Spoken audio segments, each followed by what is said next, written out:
Assalamualaikum warahmatullahi wabarakatuh. Kembali lagi di channel Berita Mistis. Untuk kisah kali ini, ada sebuah cerita yang diambil dari KBM, dari tulisannya akun KBM yang bernama Dewi Jambi. Untuk kisahnya yaitu sebuah kisah yang berjudul Ibuku Ternyata Hantu. Sebelum kita masuk ke ceritanya, tekan dulu tombol like video ini dan jangan lupa tekan juga tombol subscribe channel ini dan nyalakan juga lonceng notifikasinya agar tidak ketinggalan cerita-cerita baru dari channel ini. Dan bagi teman-teman yang ingin membaca langsung ceritanya, nanti silahkan saja kunjungi linknya yang nanti akan saya sertakan di kolom deskripsi. Dan seperti apa untuk kisah kali ini? Langsung saja kita simak berikut ini.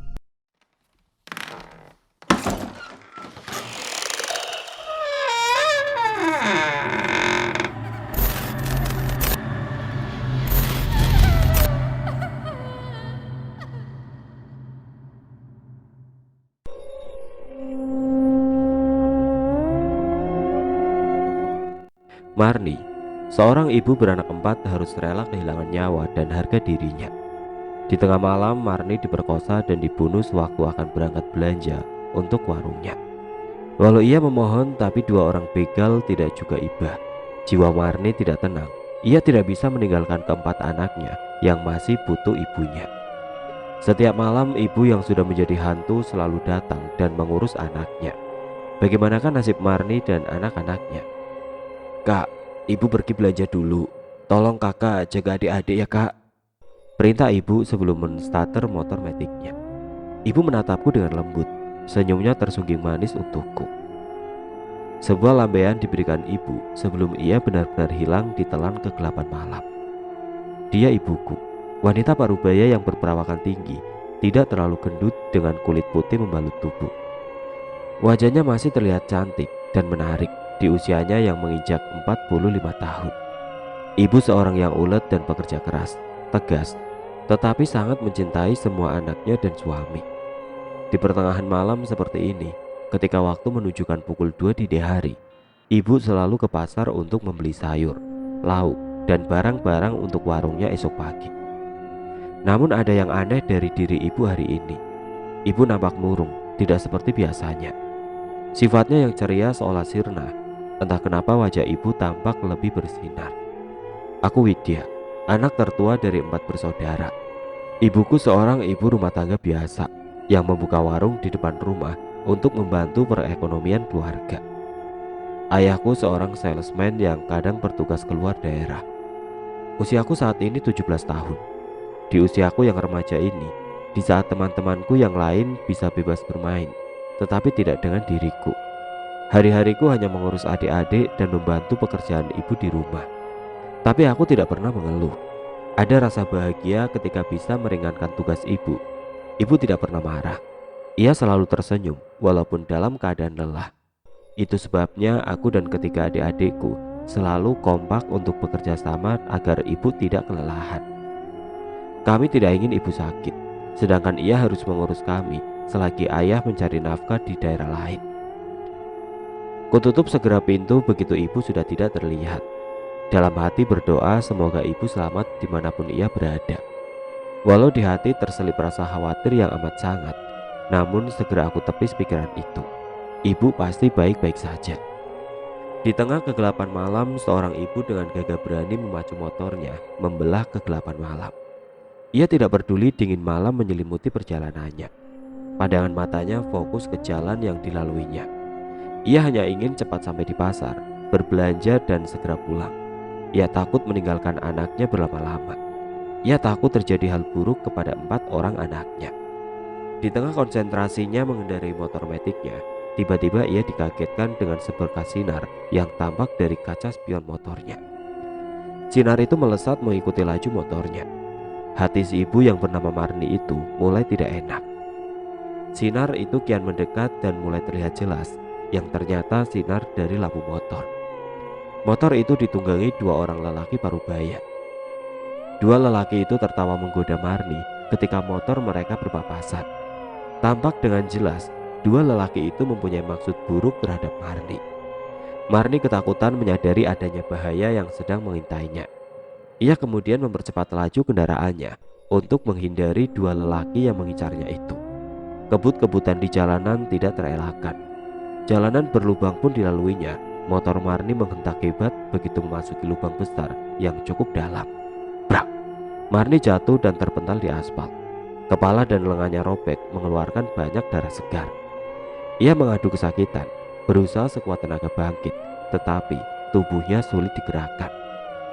Dua lelaki itu menghentikan motornya dan perlahan mendekati Marni yang terkapar tidak berdaya. Dua lelaki itu terkekeh kegirangan. Bukannya menolong, mereka malah menginjak keras betis Marni hingga Marni berteriak kesakitan. "Siapa suruh menghindar? Dasar wanita bodoh, sok jual mahal." Hardik, lelaki bertubuh gendut, pendek dan hitam, seraya terkekeh menjijikan. Dalam keterangan malam masih terlihat jelas wajah lelaki bejat itu. Wajahnya jelek, berhidung besar dan pesek dengan jerawat memenuhi muka. "Mau apa kalian? Jangan ganggu aku," ucapnya ketus. Tangannya menggenggam kaki dan lengannya yang kesakitan. Mereka kompak terkekeh, dan detik berikutnya mereka seret Marni masuk ke dalam semak di tepi jalan. Tubuh Marni yang penuh luka dan bersimbah darah tidak menyurutkan niat jahat mereka. Walaupun Marni meronta dan mengibah, tetapi mereka tetap menyeret Marni masuk lebih dalam ke semak belukar. Marni menangis meminta belas kasihan, tetapi mereka sudah dikuasai hawa nafsu yang sudah tinggi. Marni berusaha meminta tolong berulang kali, namun nihil. Tidak ada satu orang pun yang datang untuk menolongnya.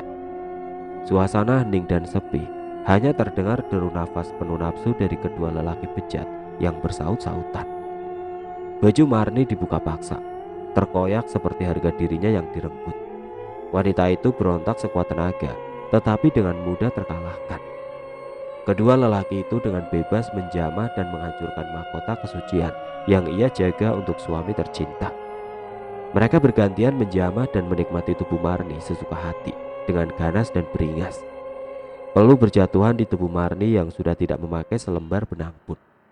Marni hanya mampu menangis menyesali diri. Mahkota kebanggaannya hancur lebur, perih dan sakit hingga mengeluarkan darah kental membasahi selangkangannya. Ia pasrah, tubuhnya lemah tidak berdaya. Dalam hati dan pikirannya hanya ada anak-anak dan suaminya. Ia ingin pulang ke rumah, memeluk erat buah hati tercintanya. Setelah puas menikmati tubuh wanita malang itu, kedua lelaki mulai berbisik. Mereka kembali menyeret tubuh Marni yang sudah lemah masuk ke dalam semak. Tubuh Marni dilempar begitu saja ke tanah, terhempas dan terhenyak di antara rumputan ilalang dan ranting-ranting tajam. Marni mengadu kesakitan. Tubuh polosnya terluka. Dari balik baju, seorang lelaki kurus dan hitam mengeluarkan sebilah pisau tajam. Benda itu bercahaya di tetap sinar bulan. Marni terkesiap melihat benda tajam yang siap menghujam tubuhnya. Sebelum benda itu menancap tubuhnya, lagi-lagi Marni memohon belas kasihan. "Tolong, jangan bunuh aku. Anak-anakku banyak. Mereka masih butuh aku." Marni mengibah disertai air matanya yang jatuh berderai, membasahi wajahnya yang kotor penuh tanah. Kedua lelaki itu saling berpandangan, dan tanpa aba-aba, lelaki kurus itu menghujam pisau itu berkali-kali ke tubuh Marni. Hanya sekali terpekik dan dalam hitungan detik, tubuh Marni tidak bergerak. Tubuh Marni mengeluarkan banyak darah dari luka tusukan di sekujur tubuhnya. Setelah mereka yakin Marni sudah tidak bernyawa, tubuh wanita malang itu mereka biarkan tergeletak di dalam semak. Mereka lalu pergi sembari terkekeh senang. Sunyinya malam menjadi saksi kesadisan dua lelaki yang dengan tega menggagahi dan menyiksa Marni. Ibu beranak 4 yang harus terpaksa pergi untuk selamanya, meninggalkan keempat anak yang sangat dicintainya. Bunyi berisik disertai aroma masakan yang lezat membuatku terbangun dari tidurku. Kukucek mata yang masih sangat mengantuk. Kutoleh jam wekerku, baru jam 4 pagi. Siapa yang memasak sepagi ini? Batinku. Setauku ibu tidak pernah memasak pagi-pagi seperti ini. Kalaupun membuat sarapan, ibu selalu masak di atas jam 7 pagi. Dan ini terlalu dini. Rasa penasaran membuatku beranjak melangkahkan kaki ke arah dapur. Ternyata memang ibu yang sedang asik memasak. Kudekati ibu yang nampaknya tidak mengetahui kedatanganku. "Sudah pulang, Bu? Widya tidak mendengar motor ibu," ucapku begitu mendekati ibu. Ibu hanya terdiam membisu. Aku merasa ada yang lain dengan ibu. Ia lalu menatapku lekat, seperti ingin menyiratkan sesuatu. Ibu, ulangku menunggu jawaban ibu. Ibu menghentikan acara masak-memasaknya. Ia lalu menggandeng tanganku dan mengajak duduk bersamanya di kursi. Ia memandangku lekat. Aku tatap wajahnya yang putih pucat.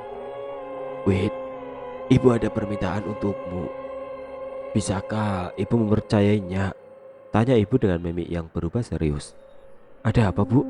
Ibu tidak seperti biasa. Ibu tidak kenapa-napa kan, Bu? Aku balik bertanya. Terselip rasa khawatir di hatiku melihat perubahan sikap ibu yang mendadak menjadi pendiam. Tidak, ibu baik-baik saja. Tapi ibu minta kamu tidak banyak bertanya tentang ibu. Ibu kemana? Ibu sedang apa? Yang penting kamu jaga baik-baik adik-adikmu. Jika pagi menjelang, urus adik-adikmu dan warung. Kamu berhenti sekolah dulu sebelum urusan ibu kelar. Jangan berani-berani masuk ke kamar ibu kecuali malam. Mengerti? Tita ibu. Tapi kenapa, Bu? Sudah, ibu bilang jangan banyak bertanya. Lakukan perintah ibu, itu saja. Bentak ibu. Nyaliku berubah ciut. Ibu tidak pernah membentak atau marah pada aku. Ini untuk pertama kalinya ibu berbicara keras seperti itu. Sekarang kamu kembali tidur. Jangan usik pekerjaan ibu. Ibu pastikan kalian tetap makan enak. Dan pekerjaan rumah selalu beres. Kamu hanya tinggal menjaga adikmu baik-baik. Selora ibu dengan menunjuk kamarku. Ya, aku dipaksa untuk kembali tidur. Dengan langkah gontai kuayunkan kakiku menuju kamar. Sedih melihat perubahan ibu. Widya, panggil ibu. Dan aku pun menoleh. Wajah ibu yang berubah sendu. Kamu baik-baik ya, nak. Ibu bisa mempercayaimu kan? Kamu harus tahu, ibu sangat mencintai kalian. Ucap ibu. Dapat kulihat jelas ibu menitikkan air mata di pipinya. Aku mengangguk pelan. Dalam hati bertanya, apa sebenarnya yang ibu alami hingga membuatnya berubah? Aku pun kembali tidur dengan memeluk adik bungsuku, Nina, yang berumur 4 tahun. Aku tepis semua perasaan yang berkecamuk di hati. Ibuku pasti baik-baik saja. Jam weker membangunkanku. Kulihat jam sudah menunjukkan pukul 6 pagi. Sinar matahari bersinar terang dan aku terlambat ke sekolah. Adik-adik serta merta kubangunkan. Mereka anak-anak yang mandiri. Mereka bisa menyiapkan semua keperluan sendiri. Aku buru-buru menuju meja makan bersama adik-adikku. Semua sudah terhidang dan nampak sangat lezat. Nasi goreng udang dengan taburan bawang goreng plus telur ceplok, favorit kami semua. Selesai makan, adik-adikku berhambur pergi ke sekolah. Sedangkan aku sibuk mencari ibu karena adik bungsu tidak ada yang menunggu. Ibu, bu, ibu. Panggilku seraya mencari-cari ke segala penjuru rumah. Ibu tidak jua aku temui. Sepi, tidak ada sautan. Tapi seluruh rumah tampak bersih. Pakaian pun sudah terjemur dan piring-piring sudah tertata rapi. Kutatap Nina yang anteng main sendiri. Ia tertawa seperti sedang diajak main dengan seseorang di sana. Tapi di sini hanya ada aku dan Nina. Tidak ada orang lain selain kami. Seketika bulu kuduku meremang. Ibu di mana? Teringat pesan ibu subuh tadi. Dilarang bertanya dan pesan ibu yang memintaku untuk tidak bersekolah demi menjaga ketiga adikku. Lututku seketika lemas. Terbayang di benakku impian-impian setelah aku lulus. Ingin kuliah dan mencapai cita-cita menjadi dokter. Dan kini aku harus mengubur mimpi itu demi adik-adikku. Kudekati Nina dan menggendongnya untuk membuka warung. Tapi Nina malah menangis seolah tidak ingin aku bawa menjauh. Hatiku gusar. Ada apa sebenarnya dengan Nina? Dek, jangan nangis dong, kita cari ibu ya. Ucapku sembari menggendong Nina menuju warung. Berharap ibu ada di warung. Kak, itu ibu ada di situ lagi nemenin Nina, Kak. Berontak Nina. Nina mau turun, tangisnya. Dengan sedikit kesal aku turunkan Nina. Ia berhambur dan kembali duduk di tempatnya semula. Ada yang aneh aku lihat dari sikapnya Nina. Ia bicara sendiri tanpa ada yang menemani selain aku. Kakak, kata ibu, nanti malam Nina bubuk di kamar ibu, tapi kakak gak boleh ikut. Ucapnya tanpa melihatku. Iya kan, Bu? Nina kembali berbicara sendiri. Ah, Nina, kamu ngomong sama siapa? Di sini cuma ada kita berdua. Nina, sadar dek. Aku mulai gerah dengan tingkah laku Nina yang semakin aneh. Kakak Widya cantik. Ini ibu di depan kita, Kak. Ucap Nina menuju ke depan wajahnya. Aku semakin merinding, seperti ada yang tidak beres. Hawa di rumah ini mendadak dingin dan mencekam. Kubawa dengan paksa Nina menuju ke warung. Walaupun Nina berontak dan menangis, tetap kubawa pergi keluar dari dalam rumah. Serasa ada yang mengikuti dari belakang. Aku tidak berani menoleh. Walaupun matahari bersinar terang, tapi tetap aku ketakutan. Entah karena apa. Kulihat warung masih terkunci rapat. Nina aku letakkan di kursi teras. Kubuka warung dengan perlahan. Masih kosong. Tidak nampak ibu memasuki warung. Lagian warung pun masih terkunci. Tidak mungkin ibu bisa memasuki. Nina kembali anteng. Aku pun tidak berani memasuki rumah seorang diri. Duduk di warung bersama Nina yang asik bermain. Meladeni tetangga-tetangga yang datang belanja, sedikit menghibur diriku yang dirundung rasa takut. "Wait, kok tumben kamu yang jualan? Libur ya?" tanya Yuk Siti sembari memilih sayuran. "Ibu Marni mana?" lanjutnya. "Iya Yuk, lagi libur. Ibu juga lagi ada perlu katanya," jawabku berbohong. "Oh iya Wit, ibumu kalau belanja sering malam kan Wit? Hati-hati bilang ibumu, banyak begal yang keliaran jam segitu," ujar Yuk Siti. Dek, jantungku seolah berhenti. Aku terpaku mendengar ucapan Yuk Siti. Ketakutan kembali menggerogoti diri. Bagaimana jika sesuatu terjadi kepada ibu? Ah, tadi subuh ibu sudah pulang kok Yuk. Tapi entah kemana dia dari pagi nggak nampak, ucapku berusaha tenang. Sedangkan dadaku rasanya bergemuruh. "Iya, alhamdulillah kalau begitu. Ya yuk cuma sekedar ngingetin Duk," senyum Yuk Siti sebelum ia pamit pergi. Kurenungi ucapan Yuk Siti. Rasa khawatir kembali menyergap di hati. Ibu di mana?" Batinku lirik. Brak. Aku terkesiap begitu mendengar bunyi pintu yang seperti didobrak. Lamunanku buyar. Aku seketika ingat Nina yang sejak tadi aku tinggalkan bermain sendiri di teras. Segera bangkit dan mencari Nina. "Nina, Nina, di mana kamu, Dek?" Aku seketika lemas mendapati adikku Nina yang tidak ada di teras. "Nina, Nina." Berulang kali aku panggil namanya, namun tidak juga ada sautan dari bibir kecilnya. Ku cari Nina ke segala penjuru rumah, dapur, kamar mandi, kamarku dan kamar adik-adikku yang lain. Tidak ada. Nina tidak aku temukan. Sembari menangis terisak, ku cari Nina tiada henti. Tapi Nina seolah lenyap di telan bumi. Aku merasa bodoh. Mengapa bisa aku tinggalkan Nina sendiri? Kini tibalah di satu-satunya tempat yang belum aku periksa, kamar ibu. Tapi teringat ucapan ibu tadi subuh. Dilarang masuk kamar ibu ketika pagi, siang dan sore hari. Malam baru boleh. Nyaliku mulai ciut. Dengan gemetar aku buka pintu ibu. Jantungku berdebar kencang. "Nina!" Dek. Ketakutan kembali menyergap diriku. Kamar ibu. Kamar ibu nampak sangat gelap. Tidak ada sinar sedikit pun. Ceklak, ceklak. Ku coba menghidupkan lampu, namun nihil. Lampu tidak juga hidup. Bulu kuduku merinding begitu memasuki kamar ibu yang gelap gulita. "Nina!" Kulihat samar-samar sesosok tubuh sedang berbaring di ranjang ibu. Kudekati perlahan dengan kaki yang gemetar hebat. "Nina!" Kusentuh tubuh itu perlahan. Sosok itu menggeliat. Ia menoleh dengan perlahan. "Kakak!" "Nina, sedang apa kamu di sini, Dek?" Ucapku seraya memeluk Nina erat. Aku menangis kencang. "Pergi, pergi." Aku dengar suara lirih menyuruhku pergi dari kamar ibu. Dengan tangan gemetar aku gendong Nina yang masih memelukku. Mataku seketika membesar begitu melihat bayangan hitam melesat di depan mataku. Dengan secepat kilat, aku bawa Nina pergi keluar dari kamar ibu. Brak! Pintu tertutup sendiri ketika aku dan Nina berhasil keluar dari kamar ibu. Jantungku dag-digduk tidak menentu. Keringat dingin mengucur. Seumur hidup baru aku temui sosok mengerikan seperti itu. Dan itu di kamar ibu. Apakah itu ibu? Tapi kenapa begitu menyeramkan sosok ibu? Kakak kenapa?" Suara Nina membuyarkan lamunanku. Aku terduduk menatap mata Nina. Kuhela nafas dalam-dalam. Ku lepas dengan perlahan. Adik kenapa bubuk di kamar ibu?" tanyaku hati-hati. "Adik kan bubuk sama ibu, Kak. Kakak yang kenapa bangunin adik?" Nina balik bertanya. "Adik, ibu gak ada di rumah, Dek. Lain kali kalau mau kemana-mana ajak kakak ya," ucapku serius. "Ada ibu, Kak. Nina gak bohong. Kalau kakak gak percaya, masuk deh ke kamar ibu." Nina cemberut melihatku.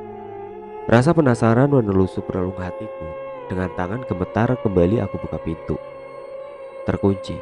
Kamar ibu tiba-tiba terkunci. Kubalikan badan dan mengajak Nina pergi meninggalkan kamar ibu, kembali ke warung dan menunggu pembeli seperti perintah ibu. Sore menjelang tapi ibu tidak kunjung pulang. Adik-adik sudah mandi dan mereka selalu menanyakan ibu. Aku hanya menggeleng karena memang tidak tahu di mana keberadaan ibu. Azan maghrib berkumandang, menandakan hari masuk waktu malam. Selesai sholat berjamaah, kami menunggu di depan TV. Ayah tadi menelpon memberi kabar jika ia akan pulang. Dengan sabar kami menunggu ayah dan juga ibu yang belum pulang. Aroma masakan dan suara perabotan di dapur terdengar nyaring di telinga. Kami semua berhadapan dan saling memandang. Perut memang keroncongan karena sedari sore belum makan. Lauk dan sayur yang dimasak ibu sudah ludes untuk makan siang. Ibu memang terbiasa memasak 2 kali. Sisa sayur dan lauk jualan yang tidak laku dimasak ibu sore hari. Ibu, bu, ibu, ucap kami berbarengan. Bahagia rasanya mendengar ada aktivitas ibu di dapur. Rindu sekali rasanya padahal baru sehari tidak melihat ibu. Kami berlarian berhamburan ke dapur, berlomba untuk melihat ibu. Rasa haru dan bahagia di mata adik-adikku melihat ibu yang sedang memasak di dapur. Ibu, ibu kemana saja? Dari tadi kami tidak lihat ibu. Celoteh Dinda, adik perempuanku yang nomor 3. Ia berusia 10 tahun. Dinda menggelendot manja di pinggang ibu. Ibu menoleh Dinda, tapi ia tetap meneruskan memasak. Ibu ada urusan sayang. Maaf ya, makan kalian terlambat, ucap ibu lirik. Widya, kamu tadi masuk kamar ibu ya? Kan sudah ibu bilang, jangan masuk kamar ibu jika hari masih terang. Ibu menatapku marah. Maaf bu, tadi Widya mencari Nina. Nina masuk kamar ibu, jawabku dengan menundukkan kepala. Kamu gak usah takut, adikmu baik-baik saja. Ibu pastikan itu. Makanya kamu kalau jaga adik yang benar, cerocos ibu. Dan sekarang, ayo makan anak-anak. Kalian pasti lapar, perintah ibu. Kami semua langsung duduk di meja makan, menatap masakan ibu yang nampak sangat lezat. Ayam goreng crispy dengan taburan saus tomat dan sedikit cabai merah, sayur capcay serta nasi hangat. Pasti sangat lezat. Dengan lahap kami semua makan bersama, tapi ibu tidak ikut makan. Ia berjalan ke ruang tamu, duduk diam menonton tanpa ekspresi.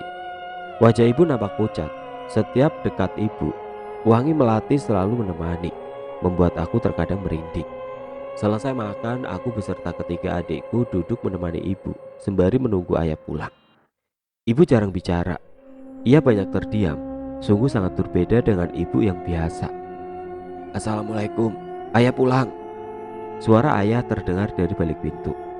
Alhamdulillah ayah pulang, ucap kami berbarengan begitu mendengar suara ayah. Waalaikumsalam ayah, seru kami dengan berhamburan memeluk ayah. Anak-anak, ibu di mana? Tanya ayah, masih tegak di luar rumah. Ibu di sini ayah. Dengan tersenyum ibu menatap ayah dari balik pintu. Ayah mendekati ibu. Ia lalu mengecup kening ibu. Hal yang biasa ayah lakukan setiap berjumpa dengan ibu. Ayah memang suami yang baik dan ayah yang sangat sayang dengan keluarga. Jam menunjukkan pukul 12 malam. Semua sudah tertidur lelap, begitupun ayah dan ibu. Dengan malas kulangkahkan kaki menuju kamar mandi, kebelet pipis. Kubuka pintu kamar. Kenapa gelap di seluruh ruangan? Tidak biasanya seperti ini. Apakah mati lampu? Tapi kamarku lampunya hidup. Sungguh aneh, batinku. Walaupun sedikit takut, aku paksakan diri menuju ke kamar mandi. Tapi langkahku terhenti begitu dekat dengan kamar ibu. Psst. Mataku terpana melihat sosok bergaun putih berkelebat cepat masuk ke kamar ibu. Sosok itu berambut panjang tergerai dengan noda darah di gaunnya. Aku terpaku, terdiam, kakiku terasa kaku. Aku begitu ketakutan. Tidak terasa celanaku basah, mataku tiba-tiba buram. Kepalaku rasanya berputar. Brak. Aku terjatuh dan semua nampak menghitam. Widya. Suara ayah terdengar nyaring di telingaku disertai pukulan lembut di pipiku. Aku terhenyak bangun. Badan terasa pegel semua. Kuedarkan pandangan ke segala penjuru. Di mana aku? Widya. Ayah mengulangi panggilannya kepadaku. Ayah menatap heran ke arahku. Iya ya, jawabku terbatak.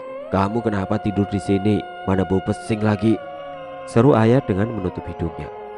Teringat kejadian mengerikan tadi malam membuatku bergidik ngeri. Ingin kuungkapkan kepada ayah, tapi takut ayah gak percaya. "Ibu mana ya?" tanyaku mengalihkan ucapan ayah. "Ibumu sudah pergi dari subuh, sepertinya ada perlu," jawab ayah sekenanya dan berlalu pergi menuju dapur. "Ayah," panggilku. "Apa?" Ayah menghentikan langkahnya dan menolehku. "Apa ada yang aneh terhadap ibu ya?" tanyaku penuh selidik. "Gak ada, cuma ibumu sangat wangi dan menjadi pendiam," seloroh ayah.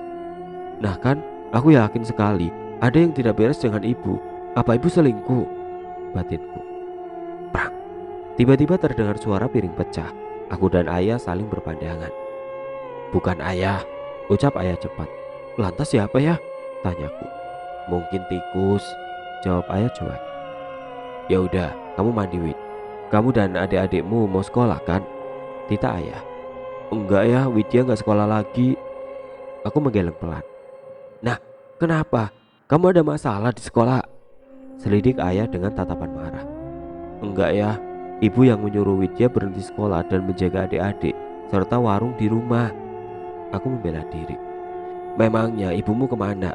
Kan selama ini ibu yang menjaga adik-adikmu, Wid," ucap ayah dengan kesal. "Entahlah ya, ibu kalau siang sampai sore gak kelihatan, malam baru pulang. Widya gak tahu ibu kemana." Aku menjawab dengan menunduk. "Baiklah, nanti malam kita bicarakan. Sekarang ayah mau pergi kerja dulu. Jaga adik-adikmu, Wid," perintah ayah sambil berlalu. Aku hanya mengangguk pelan, berdiri dengan sakit sekujur tubuh, berjalan menuju kamar mandi. Benar kata ayah, diriku bau pesing. Selesai mandi, aku lihat Nina asik bermain di sudut rumah yang masih terbilang kuno ini. Bangunannya seperti bangunan masa penjajahan. Lantainya pun masih memakai keramik kasar yang jika berbaring di atasnya terasa sangat dingin, walaupun suasana sedang panas. Rumah ini adalah rumah peninggalan orang tua ibu yang telah tiada. Jadi bisa dibayangkan betapa tuanya bangunan ini. Tetapi bangunan ini masih sangat terawat. Biasanya aku tidak pernah takut tinggal walaupun sendiri di rumah ini. Namun berbeda dengan 2 hari belakangan ini. Rumah nampak sangat mencekam. Kudekati Nina yang masih asik bermain. Nina seperti hari kemarin berbicara sendiri. "Bu, ayo kita bubuk bu, Nina ngantuk nih." Seloro Nina menatap ke depannya seolah ada ibu di situ. Nina ngomong sama siapa, Nin?" "Gak ada siapa-siapa di sini selain kita, Dek," ucapku mulai takut. "Kak Widya, ini Nina ngomong sama ibu, Kak," sahutnya tanpa melihat ke arahku. Ia asik memainkan bonekanya. Sesekali ia menguap. "Dek, gak ada siapa-siapa di sini selain kamu dan kakak." Aku bertambah gusar melihat tingkah Nina. "Ibu di mana? Kenapa setiap hari terang? Ibu selalu hilang. Apa yang sebenarnya ibu sembunyikan?" Pertanyaan-pertanyaan itu kini terngiang-ngiang di kepala. "Kak, Nina mau bubuk sama ibu. Kakak jangan ganggu, ngerti?" Bentakan Nina membuyarkan lamunanku. Ia berjalan sendiri ke kamar ibu. Tangannya seperti sedang menggandeng sesuatu. "Nina!" panggilku begitu ia sudah berada tepat di depan kamar ibu. Kret. Pintu terbuka lebar. Nina tidak menyautiku. Ia melangkah masuk ke kamar ibu. "Nina!" Brak! Pintu itu tertutup dengan sendirinya. Untuk beberapa detik aku terpaku. Segera sadar begitu Nina masuk ke kamar ibu. Nina. Tok tok tok. Aku ketuk pintu kamar ibu berkali-kali, tapi tidak ada jawaban sedikit pun. Pintu terkunci dari dalam. Nina, jawab dek, kamu baik-baik saja kan?" raungku. Bulir-bulir bening itu mulai jatuh. Aku takut Nina kenapa-napa. Ibu di mana? Tolong aku, Bu." Tangisku semakin pecah. Kurdengar raungan dari kamar ibu. Aku beringsut mundur, berbalik dan berlari menuju kamarku. Kakiku gemetar, ingin rasanya mendobrak pintu kamar ibu, tapi aku teringat perkataan ibu. Aku tidak boleh masuk ke sana. Untuk sementara aku tenangkan diri terlebih dahulu, menguasai rasa takutku. "Ibu, nanti malam aku akan mencari tahu apa yang sebenarnya terjadi dengan ibu." 2 jam aku menunggu Nina. Akhirnya Nina keluar kamar dalam keadaan baik-baik saja. Ia nampak sangat ceria. Aku sangat bersyukur Nina tidak kenapa-napa. Ia berceloteh riang seperti biasa, bermain bersama kakak-kakaknya. Maghrib menjelang, Seperti biasa, ibu sudah tampak di belakang. Ia memasak begitu azan sudah selesai berkumandang. Kami makan bersama. Tidak ada yang aneh. Hanya wajah ibu tampak sangat pucat. Kami bersenda gurau bersama. Ibu sesekali hanya melempar senyum tipis, tidak banyak bicara. Gelap malam mulai menyelimuti. Rasa kantuk tidak dapat ditahan lagi. Kami pun bersiap-siap ke peraduan masing-masing. Tapi tidak denganku. Walaupun mata sangat ngantuk, aku paksa tetap terjaga. Aku berencana akan mengintai ibu malam ini. Begitu semua sudah terlelap, aku mengendap-endap keluar kamar dan bersembunyi di balik almari kecil di sudut ruangan. Lampu temaram hingga membuatku dengan mudah mengintai kegiatan ibu. Kret, serak, serak, serak. Kudengar pintu kamar ibu terbuka. Dalam kegelapan aku lihat ibu keluar kamar dengan menyeret kakinya. Ibu memakai pakaian gaun putih panjang, persis seperti malam kemarin saat aku pingsan. Rambut ibu awut-awutan, tapi tidak nampak noda darah di sana. Kenapa ibu menyeret kakinya? Apa ibu sakit? Batinku. Ibu menuju dapur. Aku dengar ibu mencuci baju. Tidak lama kembali suara piring yang beradu. Jam segini ngapain ibu beres-beres? Aku semakin heran karena waktu baru menunjukkan pukul 2 dini hari. Kulangkahkan kaki menuju dapur. Semua sudah bersih dan tertata rapi. Tapi kemana ibu? Ibu tidak nampak sama sekali. Yang tertinggal hanya wangi melati. Di suatu pagi yang cerah, 5 orang bapak-bapak berniat memancing bersama. Mereka memarkir motor di dalam semak di pinggir jalan. Saat itu udara sedikit mendung hingga mereka merapatkan jaket karena dinginnya cukup menyiksa.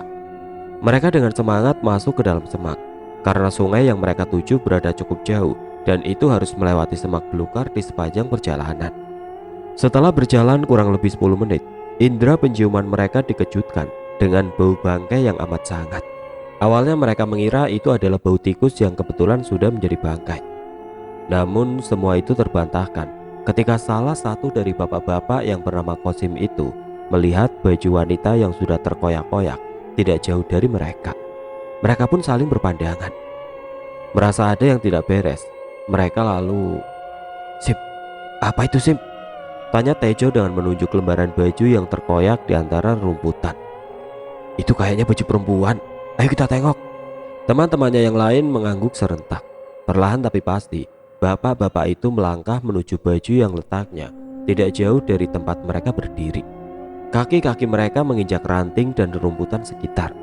Golok mereka arahkan ke sana ke sini untuk menebas rumput ilalang yang menutupi penglihatan.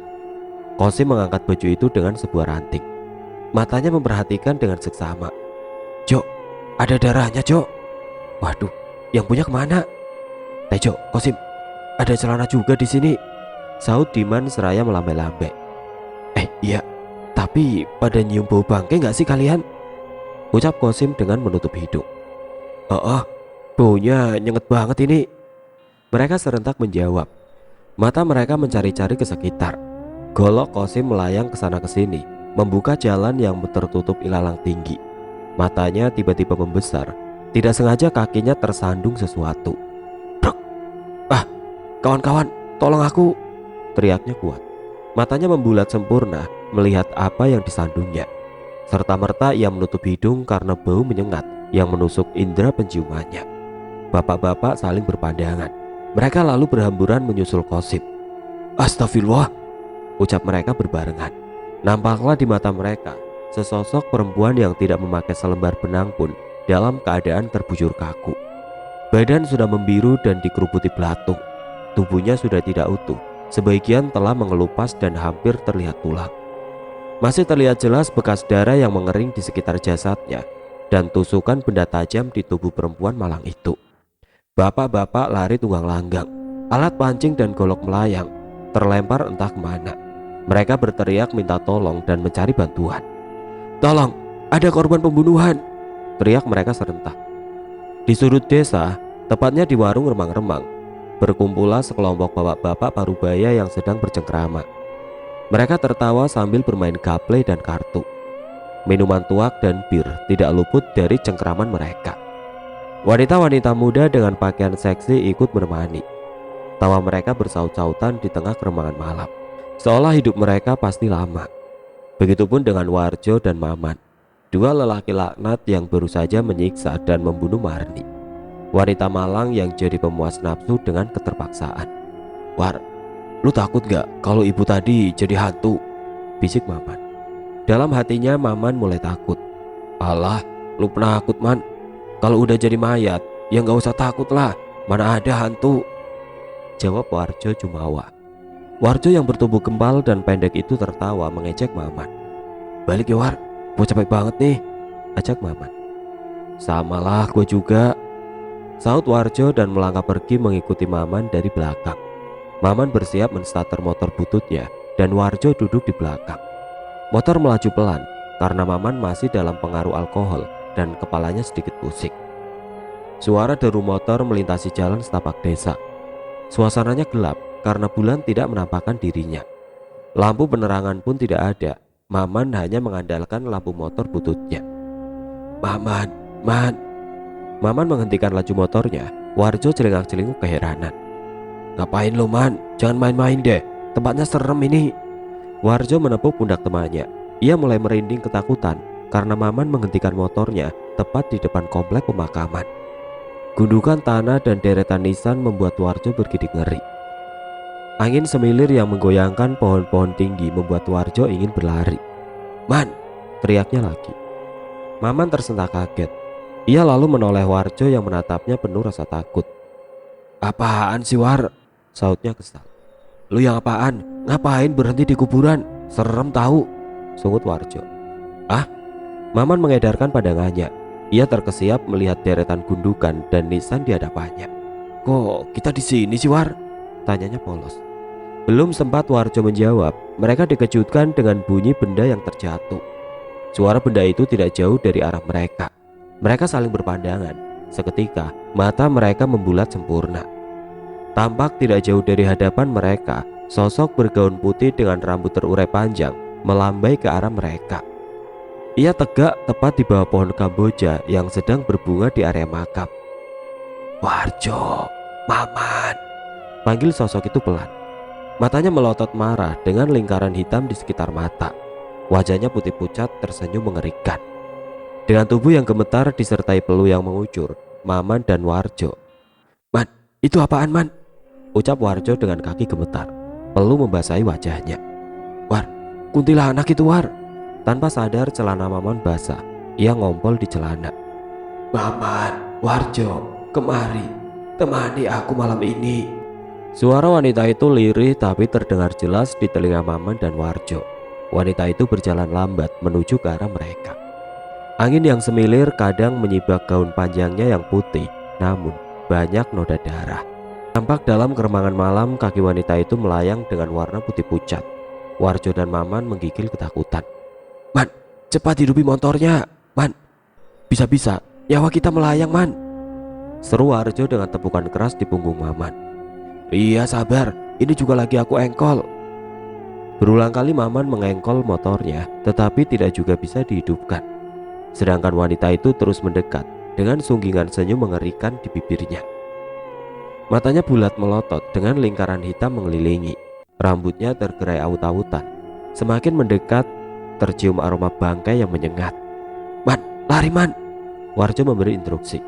"Gimana mau lari War? Kaki gua lemes ini kayak lumpuh," sentak Maman. Peluhnya mengucur membasahi pakaiannya. "Apa kalian lupa aku? Wanita yang kau habisi. Aku tersiksa. Kalian pisahkan aku dan anak-anakku. Kalian kejam," teriaknya dengan nyaring. Maman dan Warjo menatap takut. Wanita itu menangis pilu. Jarak beberapa meter, wanita itu berbalik. Maman dan Warjo ketakutan. Punggung wanita itu bolong besar dengan belatung yang bergerak, menggeliat dan menari-nari di sana. Maafkan kami Bu," ucap Maman memelas. Matanya berkunang dan dunia seakan berputar. Prak, Maman terjatuh. Warjo bingung. "Aku tidak akan maafkan kalian. Tunggu pembalasanku." Ia kemudian terbang membumbung tinggi melayang-layang di atas pohon kamboja. Warjo tidak mau kehilangan kesempatan. Lelaki gendut bulat itu berlari meninggalkan temannya di area pemakaman. Berlari secepatnya tanpa melihat ke belakang. Walaupun ia mendengar suara wanita itu terkikik di kejauhan. Sudah seminggu ibu dengan sikapnya yang aneh. Dan selama itu aku tidak tahu penyebab perubahan sikap ibu. Ibu selalu terlihat di saat malam dan menghilang di kala hari terang. "Wait," panggil ibu membuyarkan lamunanku. Aku terkesiap dan langsung menatap ibu. "Iya bu, ibu mau ngomong serius denganmu." "Witnya juga bu." "Wit, ibu tahu kamu merasa aneh, begitu juga ayahmu. Tapi yang harus kalian tahu, ibu tidak berbuat yang macam-macam. Waktu ibu gak banyak, Wit. Kamu harus janji jaga adik-adikmu. Ibu hanya meminta Nina menemani ibu. Relakan Nina." Suara ibu tiba-tiba meninggi, membuatku takut. "Ibu, maksud ibu apa?" "Widya gak ngerti," ucapku dengan menunduk menghindari tatapan ibu yang berubah menakutkan. Bulu kuduku seketika meremang. "Seiring berjalannya waktu, kau juga akan tahu." Ibu berlalu masuk ke dalam kamarnya. Kurasakan hawa dingin menyelimuti tubuhku. Segera aku tinggalkan dapur menuju kamar. Sikap ibu semakin aneh dan membuatku tidak tenang dengan ucapan ibu. Kenapa ia meminta Nina? Mau dibawa kemana Nina? Pertanyaan itu terus terngiang di benakku hingga aku terlelap tidur. Brak! Bunyi pintu dapur membuatku terbangun. Aku segera berlari menuju pintu. Begitu juga ayah yang rupanya terbangun. Untuk sedetik kami saling berpandangan dan mengangguk serentak. Di kegelapan malam aku lihat Nina berjalan sendiri menuju kebun belakang yang ditumbuhi pohon singkong dan pohon rambutan tinggi hasil ibu yang senang bertanam. Nina berjalan sendiri dengan tangan kiri ke atas seolah sedang menggandeng seseorang, tapi tidak nampak siapapun selain Nina di sana. "Nina, Nina!" teriak ayah. Aku terus berlari mengikuti Nina tanpa alas kaki. Pikiranku kembali melayang mengingat kata-kata ibu. "Nina, Nina!" panggil ayah berulang kali. Aku pun terus berlari bersama ayah mengikuti Nina yang terus berjalan cepat. Ia seperti tidak mendengar teriakan kami. Nina terus berjalan menelusuri kebun. Dalam keremangan malam tidak sadar samar-samar kulihat asap mengelilingi Nina. Jantung berdegup kencang. Nina, ada yang tidak beres dengan Nina. Ayah semakin kencang berlari walaupun terkadang terdengar bunyi napasnya yang ngos-ngosan. Nina kini berada di ujung kebun dan masuk ke dalam semak belukar. Ranting pohon, tanaman berduri serta ilalang menusuk kakiku yang polos. "Ah, sakit." Terkadang aku berteriak kesakitan, tapi terus mengejar Nina. "Nina!" Ayah berhasil meraih tangan Nina dan memeluk Nina erat. "Nina, kamu mau kemana?" Kulihat peluk ayah membasahi keningnya. Badannya basah, begitu juga aku. "Nina mau ikut ibu ya," ucap Nina. "Ibu? Di mana ibu?" tanya ayah. Ia mengedarkan matanya ke sekeliling. Tidak ada siapapun selain aku, ayah, dan Nina. "Tadi ibu bersama Nina ya." Nina berusaha meyakinkan ayah. Ayah menggeleng. Ia kemudian mengajakku dan Nina pulang. Angin semilir mengipas rambutku, membuat bulu kuduk seketika merinding. Kupercepat langkah kaki agar sampai di rumah dengan segera. Ibu ada di rumah," ucap ayah begitu melihat ibu yang sedang berdiri di meja dapur. Ibu menatap ayah. "Ibu dari tadi di rumah ya. Ini ibu buatin kopi," ucap ibu sembari tersenyum menyerahkan segelas kopi susu untuk ayah. Aromanya yang harum menyerba ke seluruh ruangan. Kutatap wajah ibu yang tampak sangat pucat. Tersirat beban di wajahnya yang memasuki usia renta. Aku takut ibu mengalami hal yang berat. Mengingat sikap ibu yang berubah dan kejadian demi kejadian aneh di keluarga, apakah ada hubungannya dengan ibu?